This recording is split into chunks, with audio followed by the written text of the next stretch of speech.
Scream was what you call an unfunny spoof.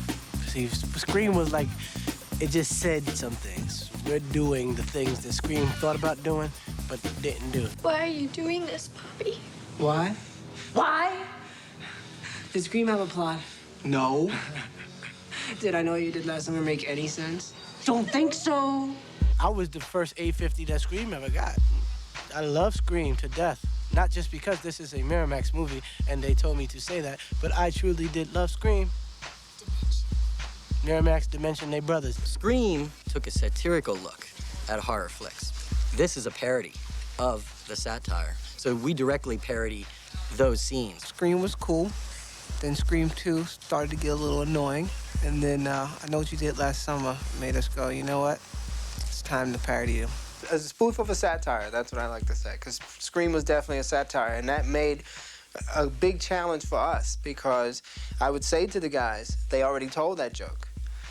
So you can't go where they went. We had to go somewhere else. Parodies, it's the hardest. They're the hardest to write because there's so many different levels of jokes that you have to hit. Plus, you have to keep the story moving. You got to keep the story arcing. So it made the writing process definitely more challenging. We co-wrote, me, Sean, Phil Bowman, Buddy Johnson, and, worked with Keenan. Keenan oversaw the whole process, and, we love working with him. He's been directing us our whole life. So it's like doing a movie with your friends. We really do have a lot of fun working with each other, and my mother makes us. It was a really good idea, and I thought, okay, this is the one. You guys go write this. And they went off with a couple of their buddies, and they wrote it, brought it to me. I gave them notes on it, and we went back and forth about 10 drafts. Like 20 drafts. Yeah. And even after the studio greenlit it, I said, okay, let's go back to it. And then after you get all the references in terms of the horror film, you have to go to pop culture and find out what's funny about pop culture. You do it in layers. And then you go, who's the characters and what's funny about them. And then you pass it to Keenan, who tells you, it all sucks, redo everything. Yeah. And then we all sat down and punched it up and added more stuff. You work you harder than Kathy Lee at a sweatshop.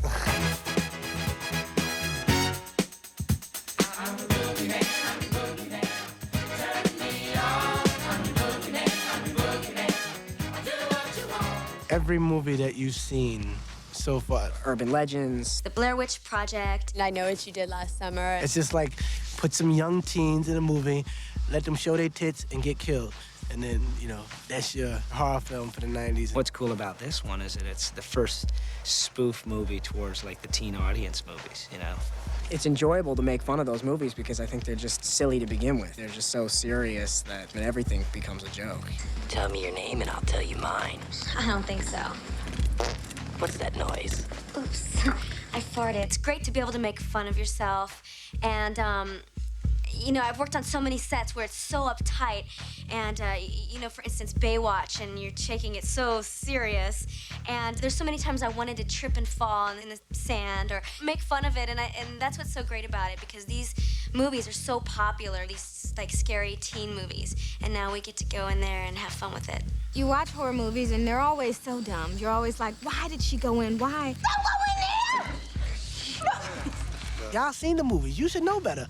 No, don't go open the door. There's someone in the, you sitting there yelling at the theater. You know somebody's in there, and the jackass opened the door, and guess what? Oh, my God. Oh, my God. Please don't. Please. I'm just a day player. You didn't know that? This is kind of like taking all those stereotypes and going, look, I want y'all to see how stupid you look in this. And then, I want people to be able to laugh at it. I'm in the house. Do you know where I am? I could be anywhere. I'm like the wind, baby.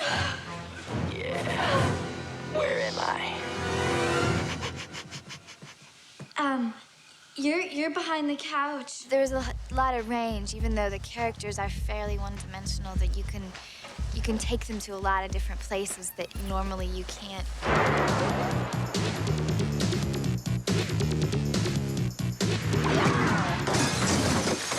That's what's so cool about doing a spoof. It's, you can really make it your own. You don't have to do exactly what they did.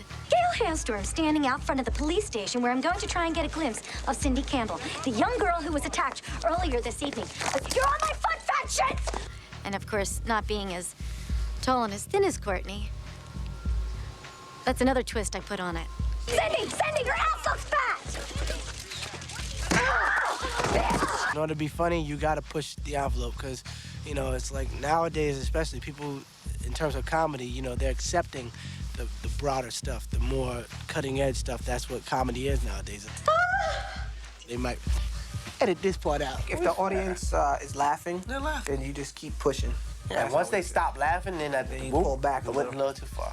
Your starting point is where the last guy left off. So we had to raise the bar. We definitely cut stuff out, but you know, you have to balance. And everything that's not in there is not that it wasn't funny, it just sort of threw it out of balance, you know? But on the DVD, everybody will get all the goods.